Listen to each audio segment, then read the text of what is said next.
Inilah Indonesia, negeri dengan berjuta keragaman yang membawa berjuta harapan.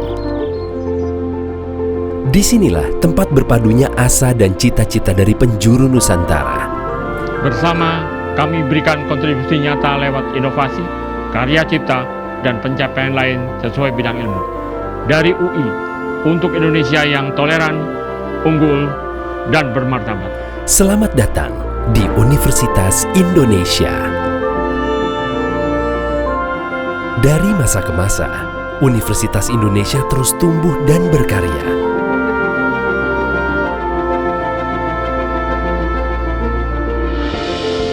Sehingga menjadi salah satu institusi pendidikan yang terbesar, terbaik, dan terdepan di Indonesia dan Asia.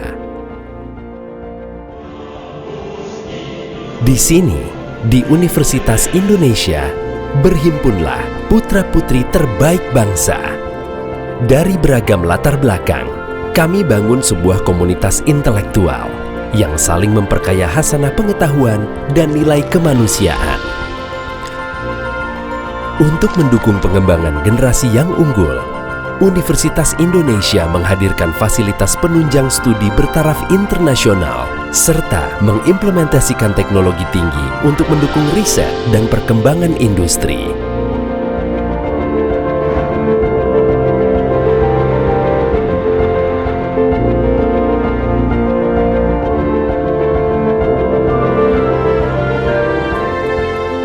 Kampus Universitas Indonesia juga dapat diakses oleh semua, tak terkecuali penyandang disabilitas. Sebagai komitmen kami dalam mewujudkan pendidikan inklusif, dengan dukungan moda transportasi yang ramah lingkungan dan inisiatif penggunaan sumber energi terbarukan, Universitas Indonesia kian mengokohkan diri menjadi kampus hijau yang mendukung pembangunan berkelanjutan. Universitas Indonesia juga menjalin kemitraan dengan berbagai stakeholder guna menghadirkan kemudahan dan kenyamanan bagi segenap sivitas akademika.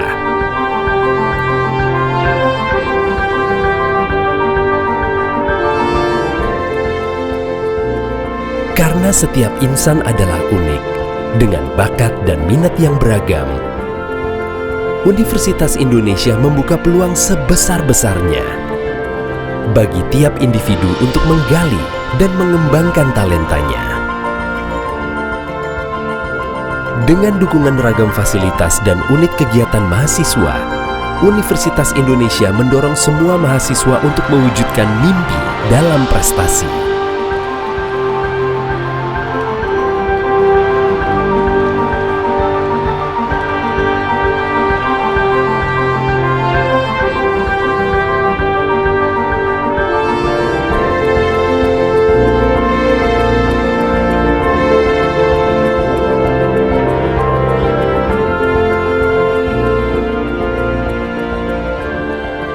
Bersama, kita rangkul keberagaman menjadi energi untuk masa depan, bagi sesama, bangsa, dan dunia.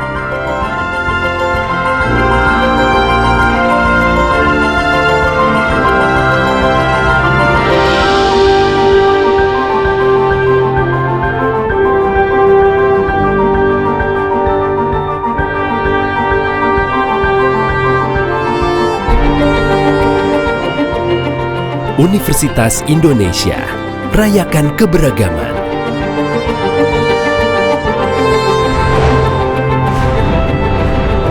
Universitas Indonesia, Veritas, Probitas, Justisia.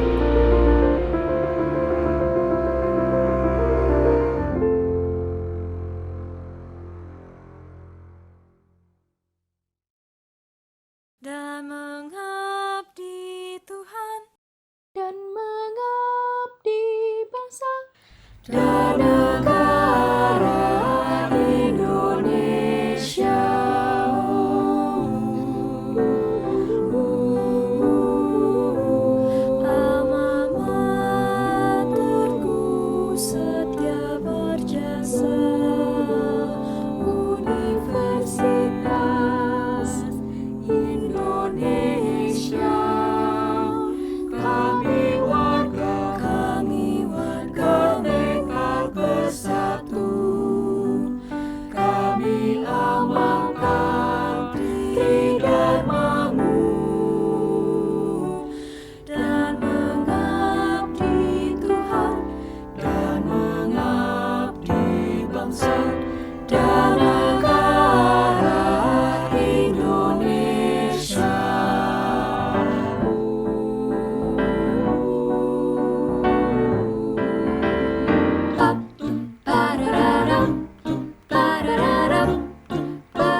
Indonesia, pelambang cinta, berdasarkan Pancasila, dasar negara. Kobarkan semangat kita lebih Universitas Indonesia. Universitas Indonesia, Universitas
Hadirin undangan yang terhormat, selamat pagi dan selamat datang dalam acara Sidang Terbuka Promosi Doktor Universitas Indonesia atas nama Saudara Diana Elfida.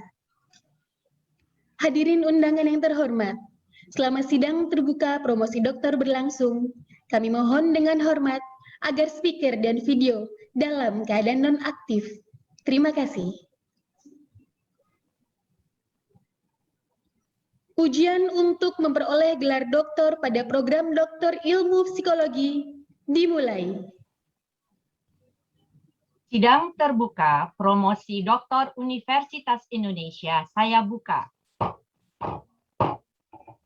Saudara calon doktor, sidang terbuka promosi Doktor Universitas Indonesia yang saat ini berlangsung akan menguji saudara berdasarkan disertasi saudara yang berjudul Jalan Menuju Bahagia, studi mixed method tentang peran religiusitas, spiritualitas, kebersyukuran, dan makna hidup dalam kebahagiaan. Selanjutnya, dengan ini saya persilahkan Dr. Bagus Takwin, M.Hum Psikolog, selaku promotor untuk memulai acara ujian. Saudara calon doktor, saya persilahkan membacakan secara singkat, ringkasan atau intisari dari disertasi saudara, maksimum selama 15 menit. Yang terhormat Dr. Bagus Takwin, M.Hum Psikolog, perkenankan saya membacakan ringkasan atau inti dari disertasi saya sebagai berikut. Jalan Menuju Bahagia, studi mixed method tentang peran religiusitas, spiritualitas, kebersyukuran, dan makna hidup dalam kebahagiaan. Konsep kebahagiaan yang berkembang selama ini pada umumnya merujuk pada dua perspektif filosofis. Yang pertama, perspektif hedonik dan eudaimonik. Nah, penelitian-penelitian selama ini lebih sering menggunakan konsep kebahagiaan yang memisahkan kedua perspektif filosofis ini. Yang sering digunakan yaitu psychological well-being yang berorientasi pada perspektif eudaimonik dan subjective well-being yang berorientasi pada pendekatan atau perspektif hedonik. Nah, sementara beberapa penelitian dan beberapa ahli memandang bahwa kebahagiaan itu yang lebih utuh, kebahagiaan yang utuh bisa dipahami kalau kita memadukan dua perspektif tersebut. Nah, salah satu konsep yang diajukan oleh Seligman mencoba untuk mengintegrasikan kedua perspektif tersebut. Namanya well-being theory yang dikenal dengan konstruk PERMA. Nah, konstruk PERMA ini sendiri menjelaskan kebahagiaan terdiri dari 5 elemen, yaitu emosi positif atau positive emotion, engagement, kemudian relationship, meaning, dan accomplishment. Nah, yang menjadi pertanyaan selanjutnya adalah apakah konsep kebahagiaan itu berlaku universal atau tergantung pada konteks, seperti konteks budaya ataupun agama. Beberapa pandangan dan penelitian menganggap bahwa kebahagiaan itu bersifat universal, sementara hasil-hasil penelitian lintas budaya yang melihat atau membandingkan konsep kebahagiaan berdasarkan orientasi individualistik dan kolektivistik sebuah negara atau masyarakat itu melihat ada perbedaan. Demikian juga agama juga berpengaruh terhadap bagaimana penganutnya memahami dan mengkonsep kebahagiaan. Nah, selanjutnya adalah ditemukan beberapa variabel yang berhubungan dengan atau berkorelasi dengan kebahagiaan, yaitu religiusitas, spiritualitas, kebersyukuran, dan makna hidup. Nah, untuk religiusitas, penelitian selama ini belum menemukan atau belum menunjukkan hasil yang konsisten terkait konsep religiusitas belief atau keyakinan religius dengan kebahagiaan. Jadi hasilnya masih belum konsisten. Demikian juga untuk spiritualitas. Spiritualitas sendiri juga lebih banyak diteliti pada konteks medis, seperti orang-orang yang mengalami terminally ill, kemudian orang-orang yang mengalami problem-problem atau gangguan psikologis tertentu. Nah, di samping itu juga pembahasan religiusitas dan spiritualitas dalam konteks kebahagiaan, dalam kaitannya dengan kebahagiaan, itu cenderung terpisah. Dan yang terakhir, terkait dengan keempat variabel ini adalah bagaimana mekanisme yang menjelaskan hubungan antara keempatnya dengan kebahagiaan, itu juga belum ada penjelasan yang memadai. Nah, di sini saya mengajukan mekanisme dengan merujuk pada meaning system framework yang dikemukakan oleh Crystal Park. Nah, menurut kerangka sistem makna atau meaning system framework dari Park ini, terdapat sistem makna dalam diri individu, di mana sistem makna itu menjadi lensa bagi individu untuk memahami, menafsirkan, menilai, dan bahkan merespon kejadian-kejadian atau pengalaman-pengalaman dalam kehidupannya. Nah, sistem makna ini sendiri terdiri dari 3 komponen, global goals, global beliefs, dan sense of meaning of life. Nah, dalam hal ini, Park mengatakan bahwa agama dan spiritualitas itu punya peran yang penting terhadap pembentukan 3 komponen tersebut. Selanjutnya, ada engine framework approach dari Jaya Wickram dan kawan-kawan. Nah, menurut engine framework approach ini, terdapat tiga kelompok variabel, kita bisa katakan variabel input dan variabel proses dan variabel output.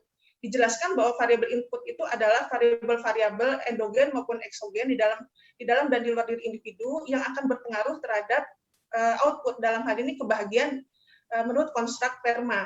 Nah, di antara kedua variabel ini ada namanya variabel proses yang melibatkan proses-proses kognitif.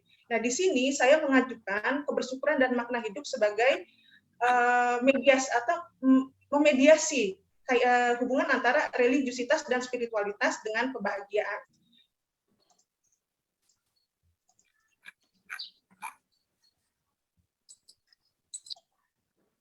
Nah, selanjutnya untuk konteks Indonesia ditemukan berdasarkan hasil-hasil penelitian bahwa agama dan spiritualitas itu berperan terhadap kebahagiaan orang Indonesia.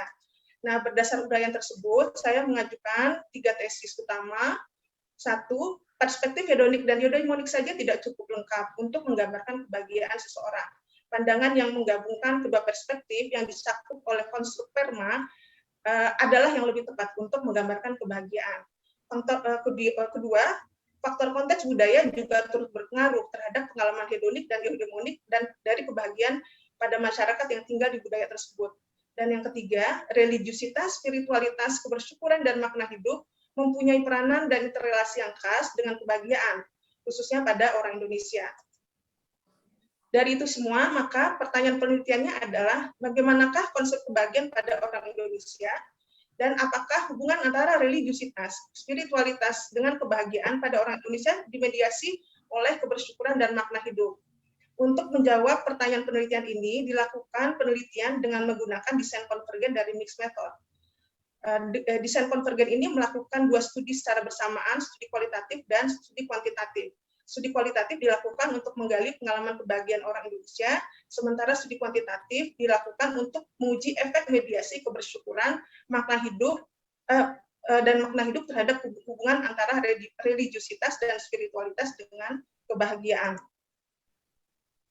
Untuk studi kuantitatif ada 3 hipotesis yang diajukan. 1, terdapat hubungan antara religiusitas dan spiritualitas dengan kebahagiaan yang dimediasi oleh kebersyukuran. 2, terdapat hubungan antara religiusitas dan spiritualitas dengan kebahagiaan yang dimediasi oleh makna hidup.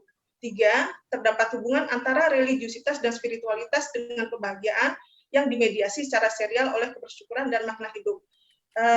Dalam hal ini peneliti melihat bahwa dibandingkan dengan model A, hipotesis 1 dan 2 atau model A dan B, model C adalah yang lebih tepat menggambarkan mekanisme tersebut.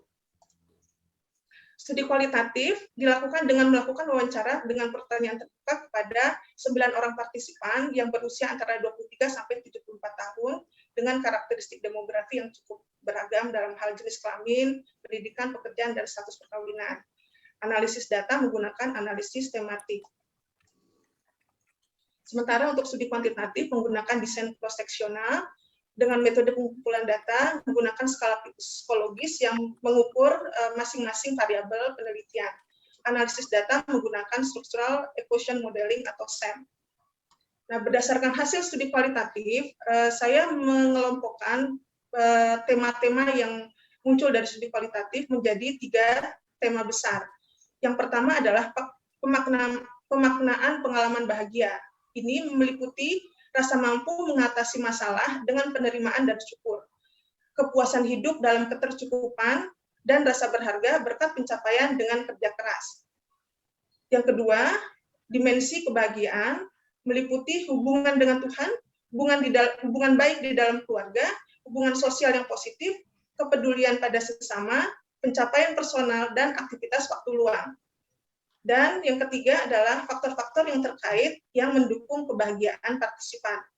Mencakup ketaatan pada agama adalah hal utama, kesadaran spiritual, pemaknaan positif terhadap kehidupan, kebersyukuran pada Tuhan di saat senang dan susah, dan pemahaman tentang makna hidup.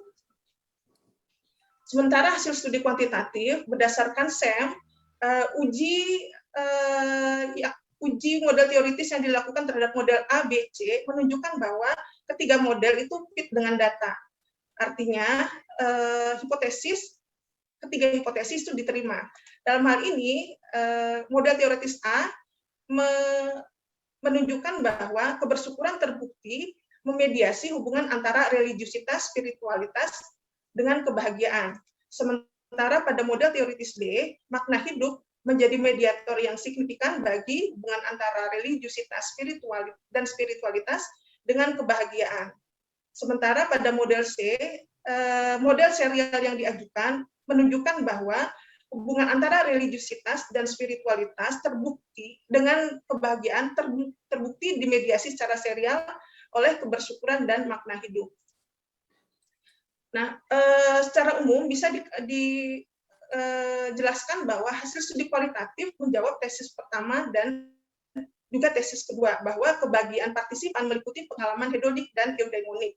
Dan dalam hal ini faktor budaya dan agama juga berperan di dalamnya. Ini juga membuktikan bahwa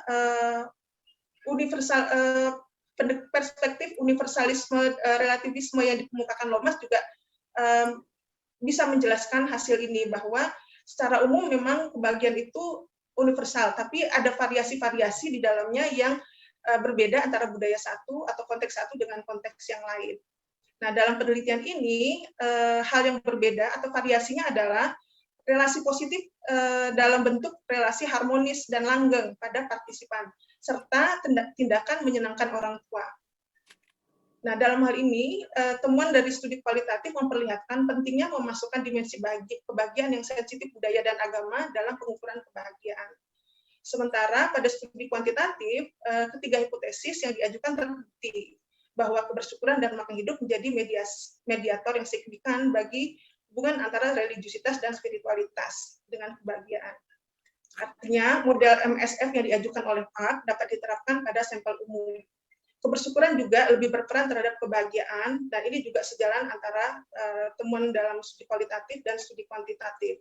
Peran kebersyukuran itu ada tiga, yaitu membentuk positive reattribution atau reappraisal, kemudian positive reframing. Nah, positive reattribution dan reframing ini memunculkan kebersyukuran karena ada faktor keyakinan dan penemuan hikmah, dan ini muncul dalam studi kualitatif.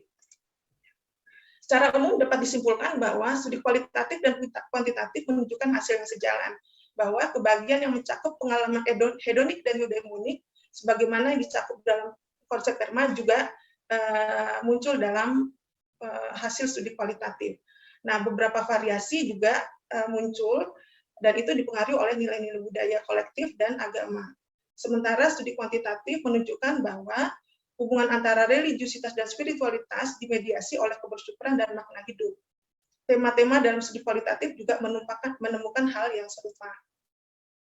Berdasarkan hasil penelitian yang sudah dilakukan, ada beberapa hal yang bisa disarankan. Yang pertama, karena studi kualitatif semuanya adalah Muslim partisipannya, dan studi kuantitatif mayoritas, lebih dari 90% itu adalah penganut agama Islam, maka penelitian yang akan datang yang tertarik untuk melanjutkan penelitian ini dapat mengupayakan jumlah sampel yang representatif untuk masing-masing kelompok agama. Sementara hubungan kausal yang tidak bisa disimpulkan dari SEM bisa dilakukan penelitian eksperimen untuk melihat bagaimana pengaruh intervensi kebersyukuran terhadap makna hidup dan kebahagiaan, lalu dibandingkan efeknya antara kelompok yang level religiusitas dan spiritualitasnya tinggi, yang berbeda. Kemudian bagi praktisi dapat menggunakan hasil penelitian ini dalam program intervensinya yang menggunakan pendekatan religius dan spiritual. Dan terkait dengan Indonesia, nampaknya perlu mempertimbangkan dimensi religiusitas dan spiritualitas dalam indeks kebahagiaan Indonesia. Terima kasih. Sekian presentasi dari saya. Terima kasih. Saya persilahkan penyanggah pertama, yaitu yang terhormat Profesor Dr. Guritna Ningsih Psikolog, untuk mengemukakan pertanyaan atau sanggahannya.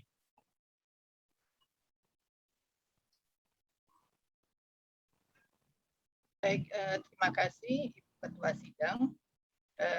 Ya, pertama saudara calon dokter, saya ucapkan selamat ya bahwa Anda sudah sampai pada tahap ini setelah menjalani perjalanan yang cukup panjang dari tahun 2014 sampai ke tahun 2021. Ya, rasanya masih baru berapa tahun yang lalu saya bertemu Anda, tetapi ternyata sudah cukup panjang perjalanannya. Nah, saudara calon dokter, ada pertanyaan yang ingin saya ajukan terkait dengan disertasi Anda ini. Anda mempunyai 3 model, ada model 1, model 2, dan model 3. Sebetulnya kalau dilihat variabel-variabelnya itu semuanya sama ya. Dan kemudian model yang ketiga itu hanya merupakan gabungan dari model 1 dan model 2.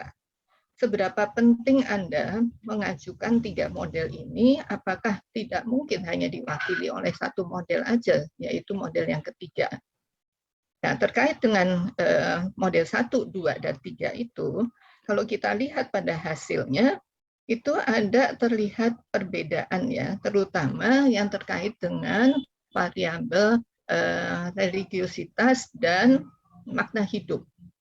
Di dalam model 2 atau model 1, model 2 ya, itu yang mengenai makna hidup, di situ terlihat bahwa terdapat hubungan yang signifikan antara religiusitas dan makna hidup. Tetapi ketika digabungkan menjadi model 3, hubungan itu menjadi tidak signifikan. Nah, ini bagaimana Anda menjelaskan itu?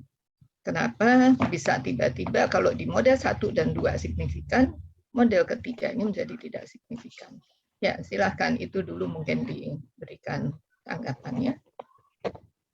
Baik, menjawab pertanyaan atau sanggahan dari penyanggah pertama yang terhormat Profesor Dr. Guritna Ningsih Psikolog, saya mengajukan 3 model ini dengan pertimbangan yang pertama, riset-riset menunjukkan bahwa hubungan antara kebahagiaan, religiusitas dan spiritualitas dengan kebahagiaan itu dimediasi oleh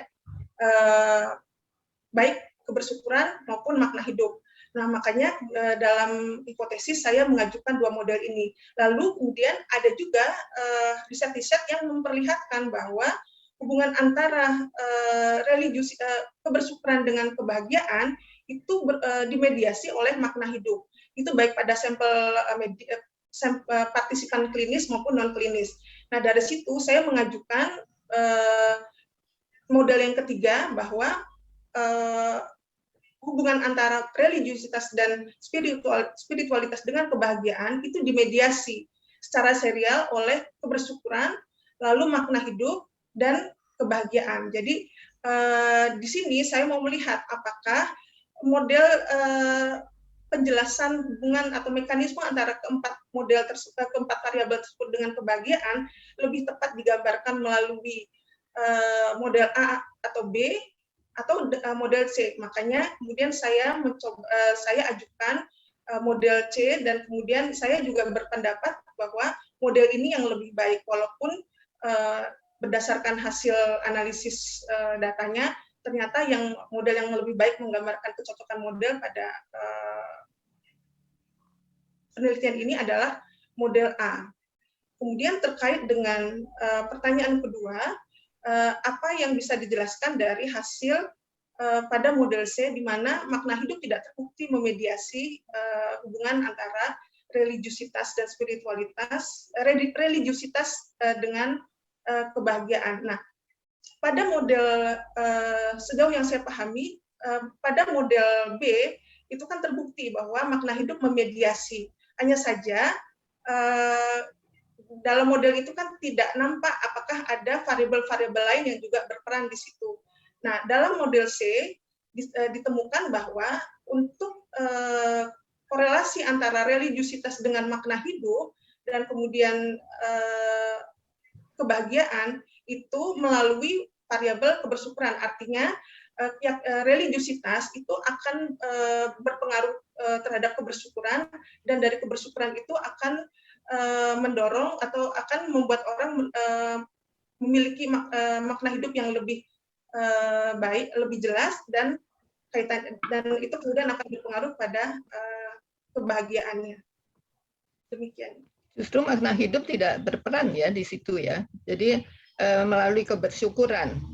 Jadi makna hidup itu tidak adakah maksudnya menjadi tidak berarti begitu dalam menjelaskan kebahagiaan setelah ada variabel-variabel lain yang juga diperhitungkan secara sekaligus. Demikian kan? Dia berperan, tapi perannya melalui mediasi dari kebersyukuran. Jadi dari makna hidup sendiri kan efek langsungnya kepada kebahagiaan itu terbukti signifikan. Hanya saja ketika religiusitas dengan makna hidup itu memang melalui mediasi dari kebersyukuran. Baik, terima kasih Ibu Ketua. Saya kira cukupkan dulu sampai di sini. Saya persilahkan penyanggah berikutnya, yaitu yang terhormat Profesor Subandi, MA PhD Psikolog, untuk mengemukakan pertanyaan atau sanggahannya. Terima kasih. Yang pertama, saya juga mengucapkan selamat kepada Saudara Promovindo yang sudah mencapai di ujung untuk mendapatkan gelar doktor. Kemudian saya juga memberikan apresiasi karena penelitian ini yang pertama topiknya sangat menarik karena di tengah kita saat ini sedang pandemi, kita diajak untuk memikirkan tentang kebahagiaan. Selanjutnya juga usaha untuk mengintegrasikan kedua perspektif itu saya kira perlu diapresiasi, hedonik dan eudaimonik, dan kemudian mengintegrasikan antara kualitatif dan kuantitatif metodenya itu juga sangat bagus. Cuman persoalannya yang saya lihat di dalam disertasi itu mix metodenya itu masih bersifat superficial ya. Saya ingin mendapatkan penjelasan lebih detail lagi. Karena idealnya kalau kita menggunakan mixed method itu memang harus secara keseluruhan atau paling tidak sebagian besar dari disertasi itu memang menggambarkan mixed method. Jadi mulai dari judul sudah kelihatan, dari bagian tujuan, dari teori, metode, sampai kepada diskusi dan hasil dan diskusi. Nah, yang pertama yang saya tanyakan, kalau di tujuan itu juga, yang pertama ada tujuan. Kalau dari judul sudah ya, sudah terlihat ada berikutnya. Tapi di tujuan itu disebutkan tujuannya itu satu, kualitatif ini tujuannya. Kemudian dua, kuantitatif ini tujuannya. Nah, yang integrasi tujuan umumnya itu apa sebenarnya? Silakan direspon dulu. Baik. Menjawab pertanyaan atau sanggahan dari penyanggah kedua yang terhormat Profesor Subandi MA PhD Psikolog. Ya, tujuan umum dari penelitian ini adalah yang pertama adalah memahami kebahagiaan dalam konteks Indonesia. Nah, dalam hal ini saya melihat bahwa dengan merujuk pada beberapa riset yang sudah dilakukan bahwa kebahagiaan pada orang Indonesia itu terdapat peran dari faktor-faktor religius dan spiritual terhadap kebahagiaan orang Indonesia. Sementara dalam kalau dilihat dari perspektif hedonik dan eudaimonik juga bahwa orang Indonesia juga kebahagiaannya juga sebetulnya mencakup kedua perspektif tersebut dengan variasi yang berbeda tentu saja. Nah, dalam hal ini tujuannya secara umum adalah saya mau melihat bahwa pada orang Indonesia yang pertama konteks budaya kolektif dalam hal ini dan juga agama itu berperan terhadap kebahagiaan orang Indonesia. Dan di sini saya mau melihat bagaimana peran religiusitas dan spiritualitas terhadap kebahagiaan itu ada faktor lain nggak yang mempengaruhi. Nah, dalam hal ini saya melihat faktor kebersyukuran dan makna hidup berperan di dalamnya. Jadi secara umum sebetulnya saya mau melihat peran spiritualitas dan religiusitas terhadap kebahagiaan orang Indonesia melalui mekanisme mediasi dari kebersyukuran dan makna hidup. Nah, di samping itu juga karena ada tesis yang menyatakan bahwa tidak cukup melihat kebahagiaan itu dari satu sisi atau satu perspektif saja, maka dilakukan juga penelitian kualitatif untuk menggali bagaimana sebetulnya orang Indonesia mengkonsep atau mengkonstruk kebahagiaannya. Nah, terima kasih, saya kira sudah cukup ya. Kemudian untuk di teori itu saya melihat teorinya itu sebagian besar atau hampir keseluruhannya itu membahas tentang penelitian kuantitatif. Jadi variabel-variabel, semua variabel kuantitatif itu dijabarkan sampai pengukurannya. Tapi yang terkait dengan kualitatif, saya belum lihat, mungkin bisa dijelaskan. Jadi karena sudah cukup banyak penelitian-penelitian yang terkait dengan pengalaman kebahagiaan yang ingin digali itu penelitian kualitatif. Ya. Nah, itu yang belum tergambarkan di dalam teori. Ya, teori termasuk budaya. Budaya juga belum ada dalam teori. Nah, teori itu terlalu fokus kepada yang penelitian kuantitatif. Nah, porsi daripada kualitatifnya itu kelihatannya masih belum begitu banyak. Baik, jadi menjawab pertanyaan atau sanggahan dari penyanggah yang terhormat yang kedua, yang terhormat Profesor Subandi MA PhD Psikolog, ya memang saya perlu mengakui bahwa pembahasan tentang sisi budaya atau konteks dalam tinjauan teoritis itu memang lebih banyak berfokus pada studi kuantitatifnya. Saya memasukkan pembahasan tentang budaya ketika menjelaskan kerangka teoritis. Ya, ya, baik, terima kasih. Nah, yang lebih penting lagi itu sebenarnya di bagian metode. Anda memang hanya menyebutkan bahwa ini adalah konvergen. Konvergen bukan eksploratory, bukan sekuensial eksploratory maupun explanatory. Nah, di dalam mixed method itu sebenarnya juga perlu yang idealnya itu antara kualitatif dan kuantitatifnya itu bisa diintegrasikan. Jadi misalnya saja di dalam sebuah artikel yang ditulis oleh Creswell juga itu dalam metode itu ada connecting. Jadi dalam metode connecting data, building, merging dan embedding dan seperti itu. Nah, itu tampaknya belum. Nah, yang lebih ya ini satu poin yang terakhir, yaitu terkait dengan skala kebahagiaan yang Anda gunakan, yaitu PERMA itu kan dari barat sana juga. Nah, alangkah baiknya sebenarnya ini pemikiran atau termasuk saran saya, Anda membuat sebuah skala kebahagiaan yang memang asli orang Indonesia berdasarkan data kualitatif, hasil penelitian kualitatif. Di situ kan sudah ditemukan ada dimensi-dimensi hubungan dengan Tuhan, hubungan keluarga, hubungan. Nah, itu bisa dijadikan sebagai dimensi yang dikembangkan di dalam skala.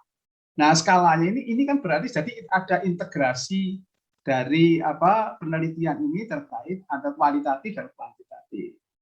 Nah, itu saya kira saran saya, mungkin kalau nanti di lain waktu Anda bisa mengembangkan skala kebahagiaan yang memang berasal dari orang Indonesia sendiri yang sudah tadi disebutkan menggunakan hedonik dan hedonik juga. Terima kasih. Ya, baik Pak, terima kasih atas sarannya. Terima kasih, Bu. Baik.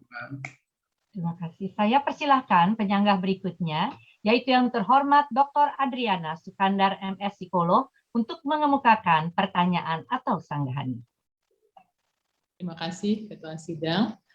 Pertama-tama saya juga ingin mengucapkan selamat kepada Saudari Diana Elfida sampai di tahap ini, alhamdulillah ya. Saya juga melihat banyak perubahan yang positif ya di naskah disertasinya, jadi saya sangat menghargai kerja keras Anda. Saya memiliki 2 pertanyaan terkait penelitian kuantitatif dan juga kualitatif. Pertanyaan pertama terkait model. Tadi Anda sudah menjelaskan mengenai model A, model B, dan model C. Yang saya ingin tanyakan adalah di masa pandemi ini ya, di masa pandemi ini kan banyak terjadi perubahan-perubahan, banyak juga kesedihan ya, banyak berita-berita sedih juga. Kalau Anda ingin menjelaskan kebahagiaan pada orang Indonesia mungkin terbatas di masyarakat Muslim ya, karena di sini kan modelnya dikembangkannya sebagian besar Muslim. Apakah Anda tetap merasa bahwa atau menyimpulkan bahwa model A yang paling tepat ya, ataukah memang ada model lain atau hal lain gitu yang perlu dipertimbangkan untuk menjelaskan mengenai kebahagiaan ini di masa pandemi? Yang pertama. Yang kedua, yang terkait kualitatif, Anda sudah mengatakan tentang keabsahan data ya di naskah disertasi. Salah satunya adalah dengan teknik member check. Menurut saya sebenarnya ada cara-cara lain yang bisa dilakukan yang mungkin Anda sudah lakukan tapi belum ada. Bisa tolong dijelaskan cara-cara apa yang sudah Anda lakukan juga dalam penelitian kualitatif untuk meningkatkan kredibilitas penelitian? Ya, silakan. Baik, menjawab pertanyaan atau sanggahan dari penyanggah ketiga yang terhormat Dr. Adriana Sukandar, MS Psikolog. Yang pertama, pertanyaan terkait pandemi, apakah model A yang bisa menjelaskan atau ada alternatif yang lain? Nah, saya melihat bahwa sebetulnya kita bisa saja menjelaskan kondisi masyarakat kita ini dengan menggunakan ketiga model gitu ya. Jadi kalau kita mau menyoroti kebersyukuran sebagai mediator, maka religiusitas dan spiritualitas itu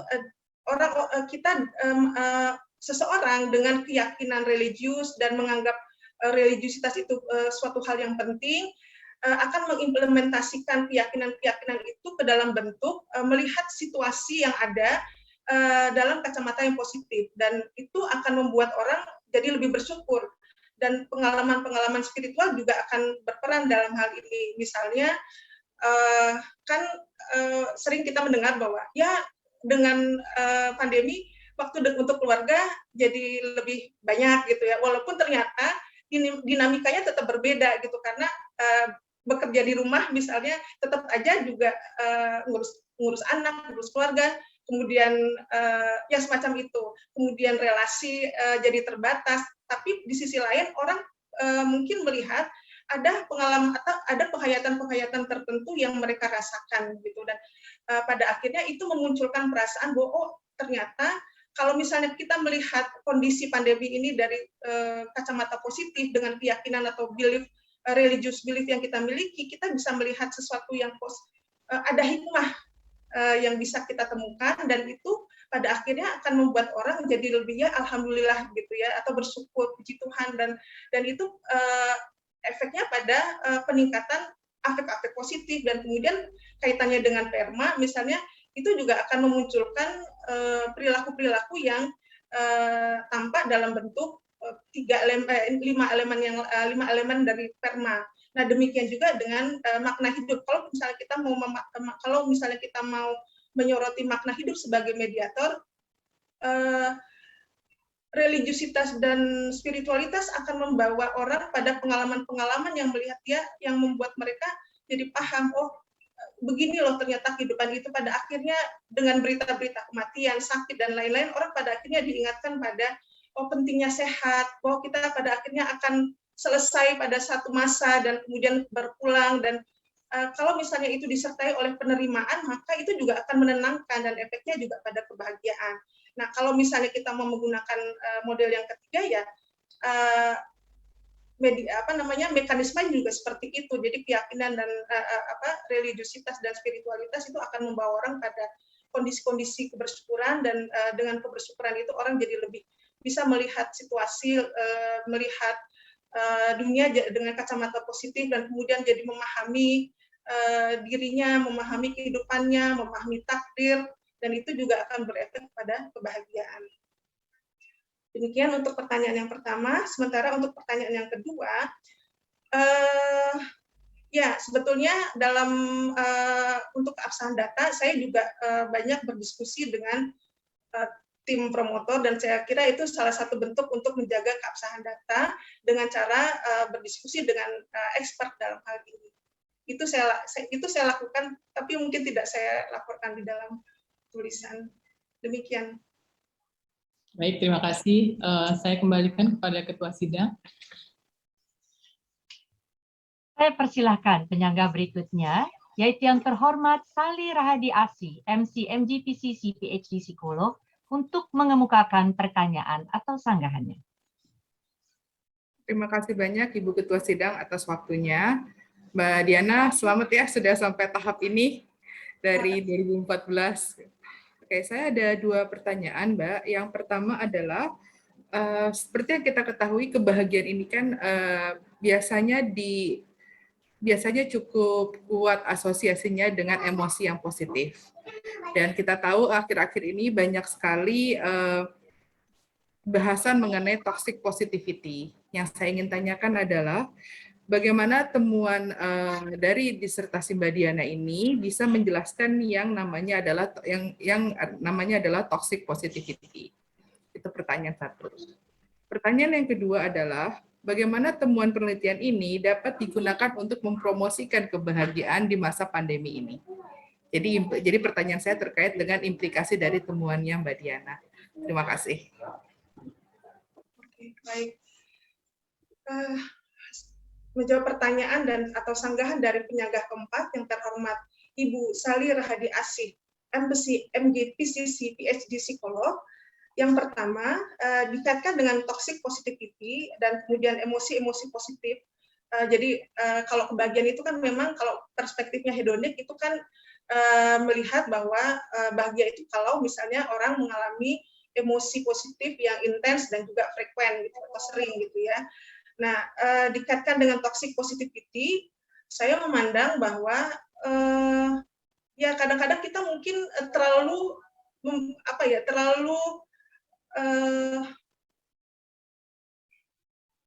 melihat situasi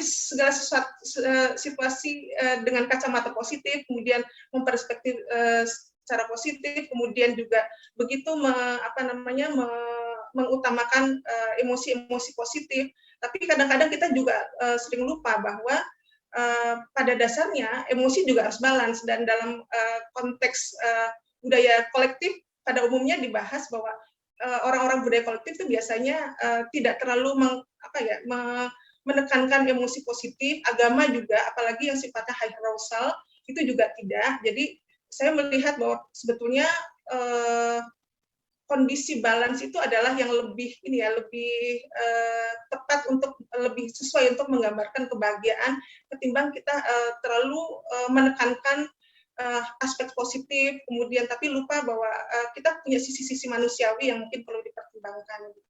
Itu yang pertama. Kemudian untuk mempromosikan kebahagiaan, kalau tidak salah tadi pada masa pandemi, konteks hasil dari penelitian ini, saya memandang bahwa seperti tadi yang sudah saya coba jelaskan dari pertanyaan sebelumnya, bahwa situasi pandemi ini membuat kita belajar banyak hal, gitu ya. Nah, dari perjalanan dari awal, bagaimana kita atau masyarakat pada umumnya bereaksi, kemudian bagaimana arus informasi itu datang sedemikian cepat, sementara akurasinya kita juga masih perlu pertanyakan. Orang pada akhirnya belajar bahwa kematian, kemudian kesakitan, nah itu juga membuat orang belajar pada akhirnya ada hal-hal yang di luar jangkauan manusia, gitu ya.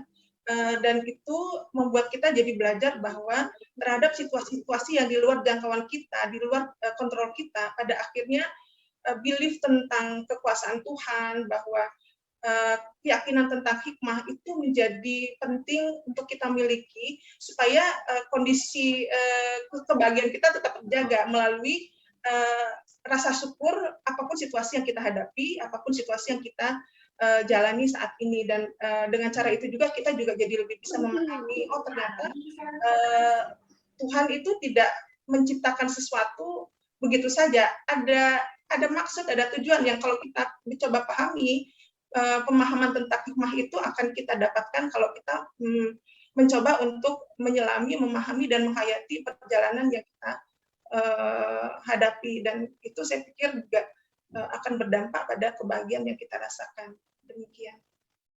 Jadi intinya adalah untuk promosi kebahagiaan ini ditekankan pada faktor spiritualitas dan religiositasnya, ya begitu ya Mbak? Iya. Baik Mbak Diana, terima kasih. Sekian dari saya, Ibu Ketua Sidang. Saya persilahkan penyangga berikutnya, yaitu yang terhormat Yanti Endang Kusumawardani, MC/MM PhD Psikolog, untuk mengemukakan pertanyaan atau sanggahannya. Silakan. Baik, terima kasih Ibu Ketua Sidang, Ibu Diana Elfrida. Selamat juga saya sampaikan kepada Anda. Ya, baik, saya ada satu pertanyaan saja ya. Bagaimana Anda mengontrol pengaruh atau variasi dari karakteristik usia pada penelitian Anda? Mengingat partisipan penelitian Anda ini kan bervariasi ya, dari usia 17 sampai 64 tahun.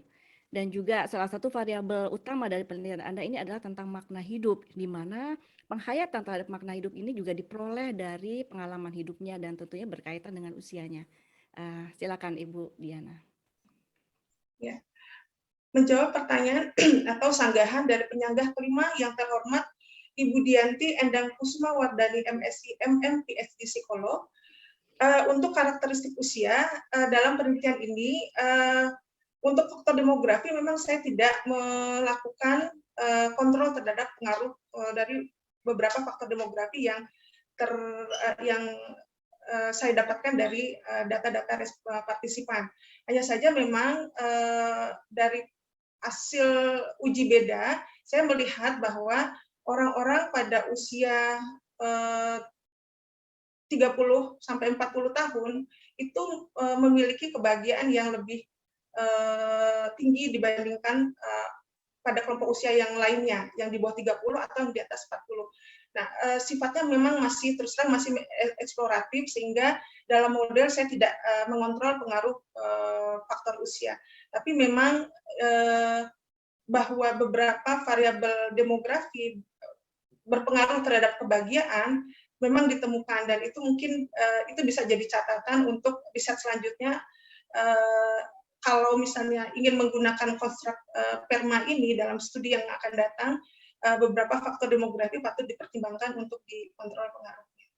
Iya, baik, terima kasih. Karena ini juga berkaitan dengan misalnya ya, variabel Anda ini salah satunya adalah spiritualitas, begitu ya. Dan spiritualitas ini merupakan pengalaman yang bisa berubah juga dari hari ke hari ya, menurut Kasdan dan Nezlek ya, seperti yang Anda kutip.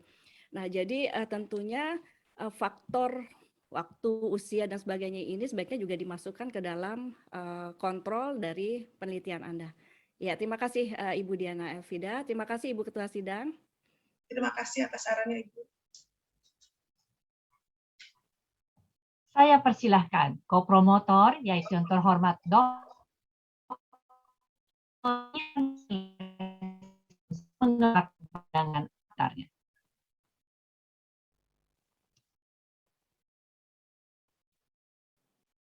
Terima kasih kepada Dr. Tia dan Profesor Kurit. Saya akan menyampaikan pandangan saya mengenai Saudara Diana.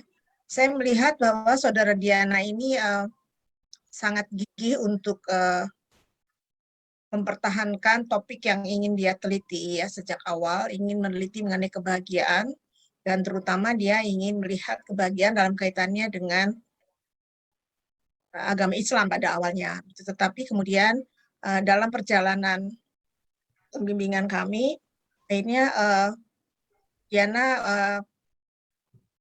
berhasil untuk lebih membuka diri pada konsep kebahagiaan yang lebih menyeluruh, begitu ya, tidak langsung menyasar hanya pada orang Islam saja, tetapi juga kepada orang Indonesia pada umumnya, gitu ya. Saya sangat menghargai usaha Diana untuk melakukan itu semua sampai akhirnya Diana dapat menyelesaikan disertasi ini. Itu saja. Terima kasih. Menjawab pandangan atau komentar yang terhormat Dr. Randa Winarini Wilman, MED, ST, PhD Psikolog. Ya, saya merasakan bahwa proses pembimbingan dan diskusi selama ini memang membuat saya jadi lebih fleksibel untuk melihat alternatif atau kemungkinan-kemungkinan lain dan tidak kekeh pada satu ide saja gitu. Nah, untuk semua proses itu dan juga setiap feedback yang sudah diberikan oleh Ibu Wina selama ini, saya sangat menghargai juga dan sangat berterima kasih karena banyak pelajaran yang mengasah sisi keilmuan saya dalam proses tersebut. Terima kasih Ibu Winarini. Terima kasih Ibu Dr. Randa Winarini Wilman, MED, ST, PhD Psikolog. Selanjutnya saya memberikan kesempatan yang terhormat Dr. Mira Nurmila, SOS MC, untuk mengemukakan pandangan atau komentarnya. Ya, terima kasih Ibu Ketua Sidang. Untuk disertasi Saudara Diana, ini sebenarnya merupakan disertasi yang punya kontribusi dalam riset tentang topik kebahagiaan yang penting di sini, di mana Saudara Diana berfokus pada membangun model yang menjelaskan tentang peran dari orang-orang soleh ya pada umumnya. Jadi kebahagiaan buat orang-orang beragama itu punya mekanisme yang berbeda. Dalam hal ini fokusnya pada makna hidup. Kontribusi yang penting di sini adalah bagaimana mekanisme dari spiritualitas dan religiusitas itu berbeda ya dalam menjelaskan kebahagiaan, di mana fokus dari kebersyukuran dan juga makna hidup itu lebih pada pemaknaan yang positif, khususnya bagi orang-orang yang beragama. Nah, ini mungkin berbeda dengan pemaknaan kebahagiaan yang fokusnya pada suffering ya, bukan hanya penderitaan tapi lebih pada bagaimana menginterpretasikan ya, memaknai peristiwa apapun itu, baik itu peristiwa-peristiwa yang negatif maupun positif secara positif untuk kemudian seseorang bisa sampai pada kebahagiaan. Nah, ini yang dalam disertasi Saudara Diana ini ditekankan bagaimana orang-orang beragama mengubah ya, peristiwa-peristiwa pengalaman hidup yang negatif itu menjadi cenderung lebih positif. Selamat Saudara Diana untuk disertasinya. Terima kasih. Baik, menjawab pandangan atau komentar yang terhormat Dr. Mira Nurmila, SOS MSI.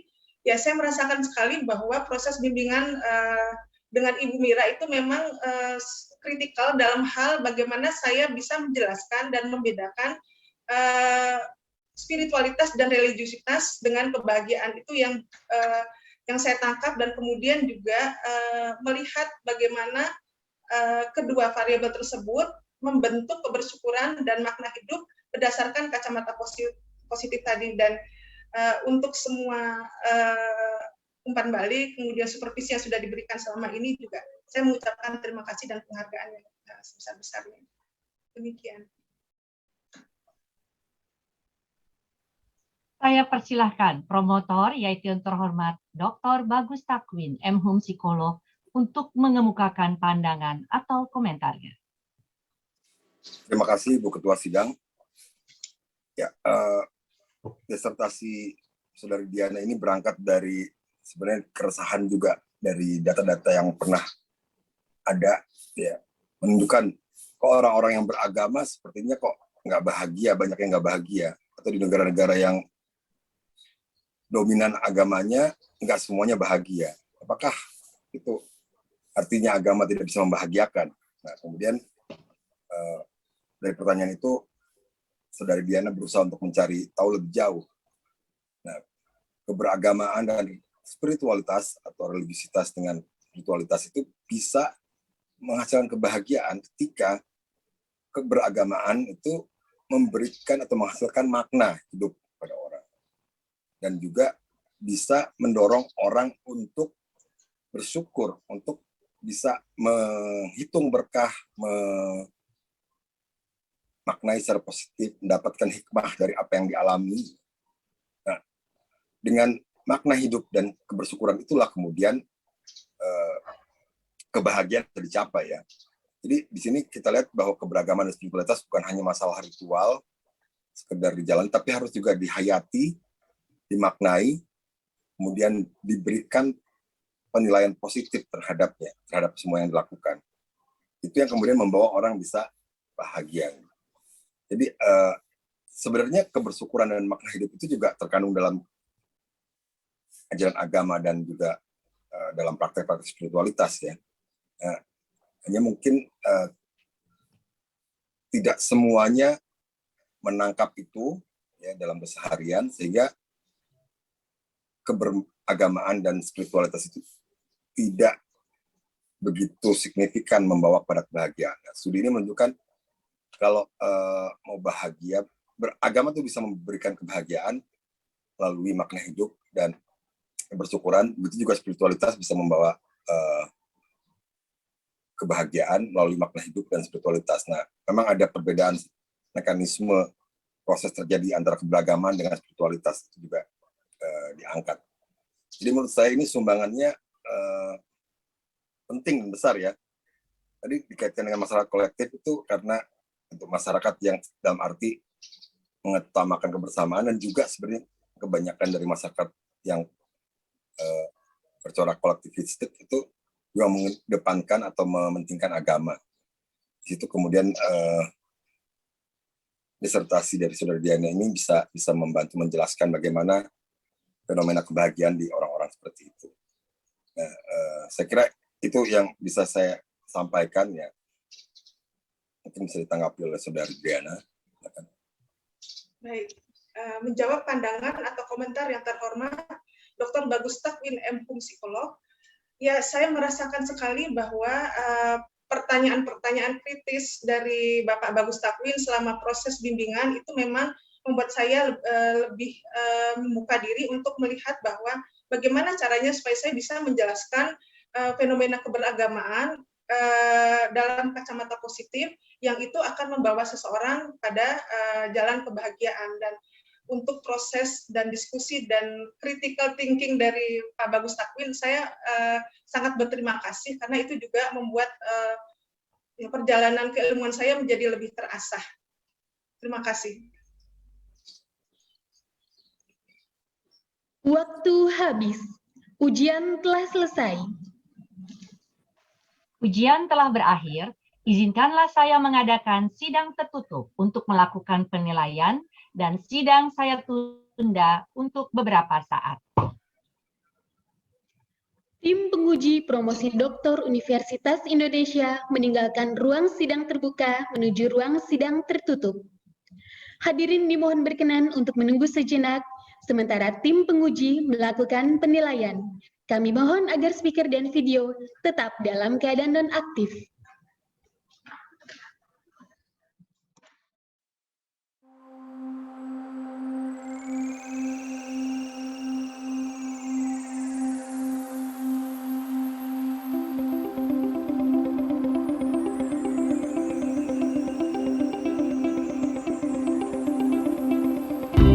Menghadapi berbagai rintangan, jangan kau berlari.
semangat Nusantara di Universitas Indonesia.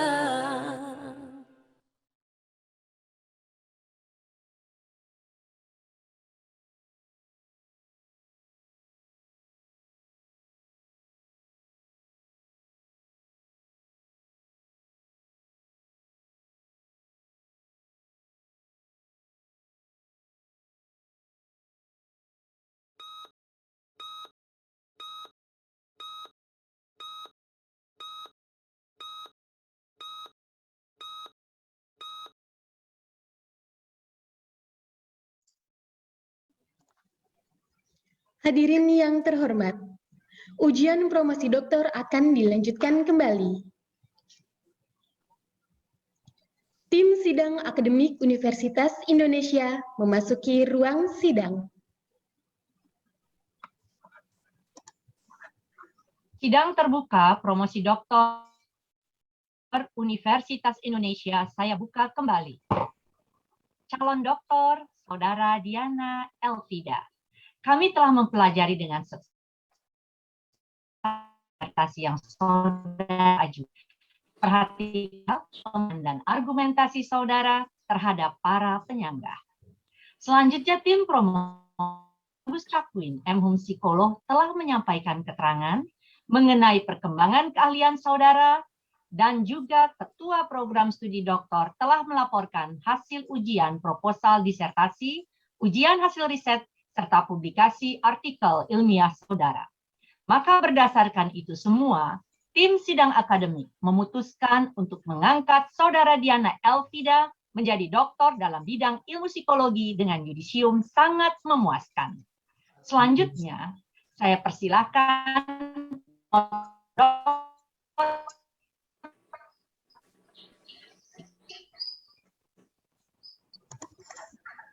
Terima kasih. Sambutan oleh promotor. Terima kasih, Ibu Ketua Sidang. Selamat siang, hadirin sekalian. Ini hari yang membahagiakan buat saya, karena sudah bisa mengantar Saudari Diana Elfida untuk mencapai gelar akademik tertinggi di bidang psikologi. Jadi sekarang Saudari Diana sudah bisa dipanggil Doktor Diana Elfida.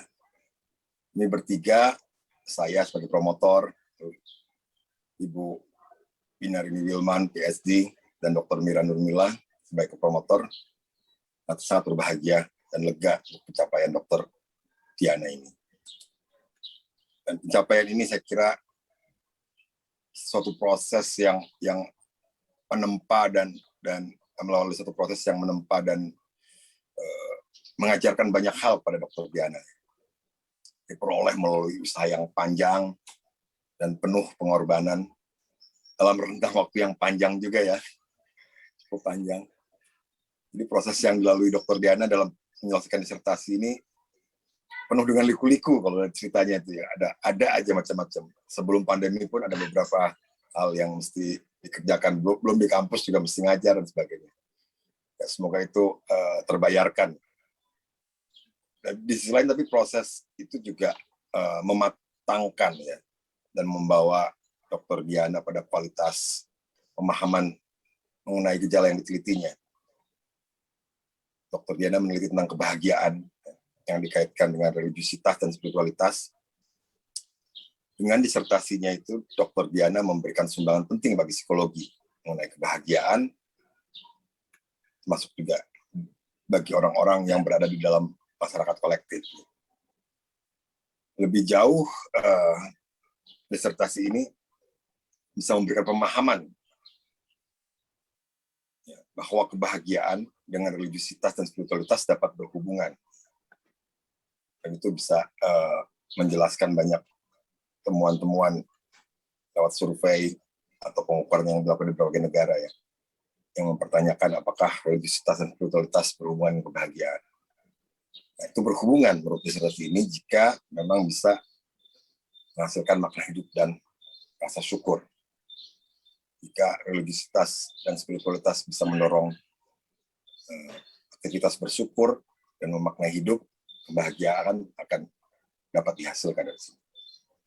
Dengan memadukan metode kualitatif dan kuantitatif, penelitian Dr. Diana ini berhasil mendapatkan pemahaman mengenai hubungan variabel-variabel itu, religiositas, spiritualitas, makna hidup, syukur, dan kebahagiaan.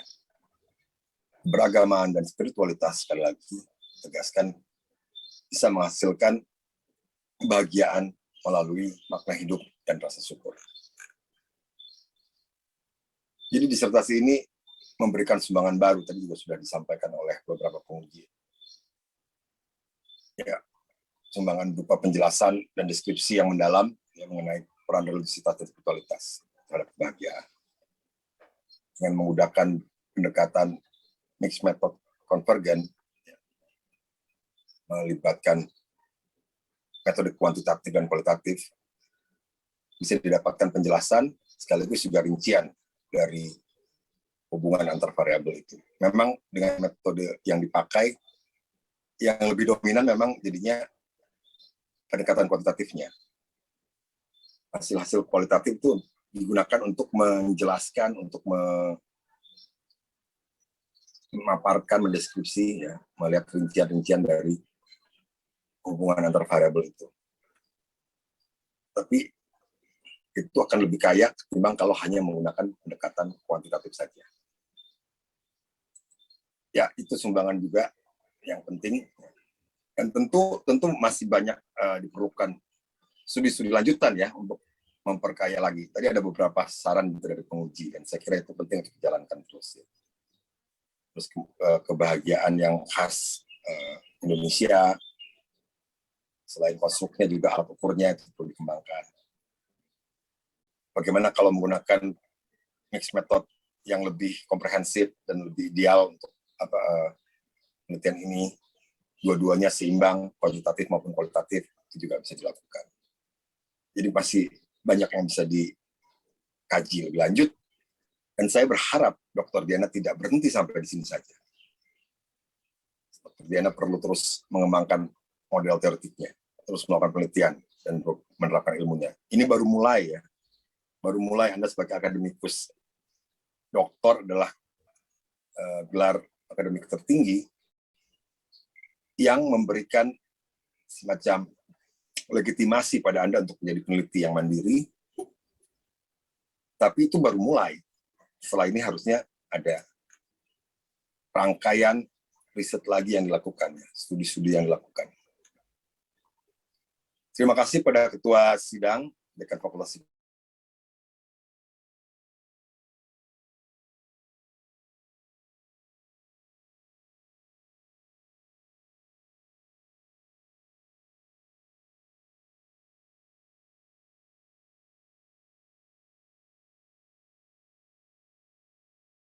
Profesor Dr. Bripta Ningsih,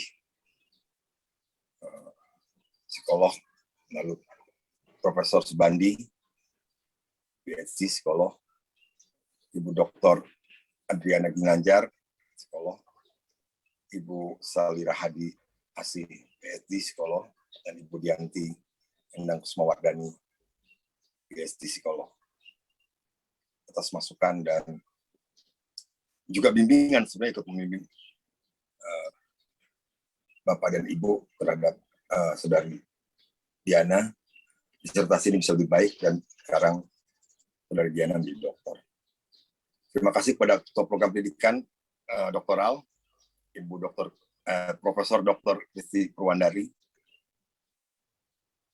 Lalu saya sampaikan juga terima kasih kepada kopromotor Ibu Winarini Wilman, PhD, dan Ibu Dr. Nira Nurila yang ketat dan tajam mencermati hasil penelitian Saudari Diana sehingga sampai pada teman-teman penting sebagaimana yang dipaparkan dalam disertasinya.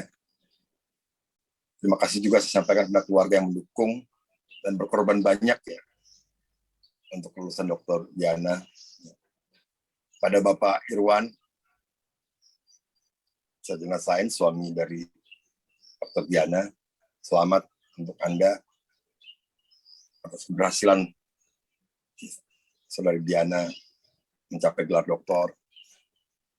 Lalu saya yakin juga ayah kandung dan ibu kandung Dr. Diana Bapak Insinyur Fauzi almarhum dan Ibu Farida Hanim almarhum juga ikut berbahagia menyaksikan putrinya menjadi doktor.